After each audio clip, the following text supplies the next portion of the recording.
Why did my spray tan artist start laughing when she saw me naked? This was 2 weeks before my cousin's wedding, where I was supposed to be a bridesmaid. I'd never gotten a spray tan before, but all the other girls were getting them done at this fancy salon downtown. The place looked super professional with white walls and these weird UV light things everywhere. The artist was this woman named Kelly, who seemed nice enough when I walked in. She handed me these paper panties that looked like they came from a doctor's office and told me to strip down completely. I was already nervous because I hate being naked in front of strangers, but whatever, it's her job, right? So I'm standing there in just these tiny paper things, feeling super awkward when she walks back in with her spray gun. The second she sees me, she just starts giggling. Not like a small laugh, but full-on cracking up. I'm thinking maybe I have toilet paper stuck to my shoe or something, so I ask what's so funny. She tries to play it off, saying sorry and that she's just having a good day. But she keeps looking at me weird, and I can tell she's trying not to laugh again. She starts spraying me, and I notice she's being really sloppy about it, like she's not even trying to make it even. Some spots are getting way more than others. Then she tells me to turn around, and when I do, I hear her whisper something into her phone. I couldn't make out what she said, but she definitely called someone. My stomach started feeling weird because this whole thing was getting strange.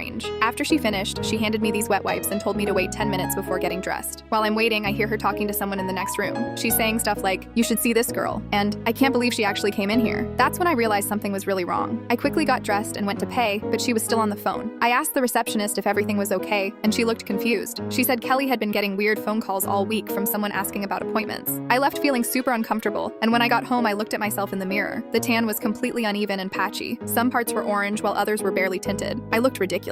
The next day, I called the salon to complain and ask for my money back. The manager seemed shocked when I described what happened. She told me Kelly wasn't even supposed to be working that day, and that she'd been fired the week before for unprofessional behavior. Turns out Kelly had been using the salon illegally to mess with people. The manager said she'd been getting calls from a woman who wanted to sabotage spray tans for specific clients. Someone had been paying Kelly to ruin people's tans on purpose. I immediately thought about the wedding and wondered if one of the other bridesmaids had something against me. The manager gave me a full refund and a free proper spray tan, but I was still freaked out about who would do this. 3 days later, my cousin called me crying. She'd found out that her maid of honor, Emma, had been trying to sabotage multiple aspects of the wedding because she was jealous. Emma had been in love with the groom for years and couldn't handle seeing my cousin happy. Emma had paid Kelly $200 to make me look terrible for the wedding photos. She'd also tried to mess with the florist and even called the catering company to change the menu without telling my cousin. The worst part was that Emma had pictures of me looking orange and patchy that she planned to share on social media during the wedding to embarrass me. Kelly had been taking photos of her sabotage jobs as proof for payment. My cousin immediately kicked Emma out of the wedding party and banned her from coming. She also reported both Emma and Kelly to the police for harassment and fraud. The salon ended up pressing charges too, since Kelly had been using their space illegally.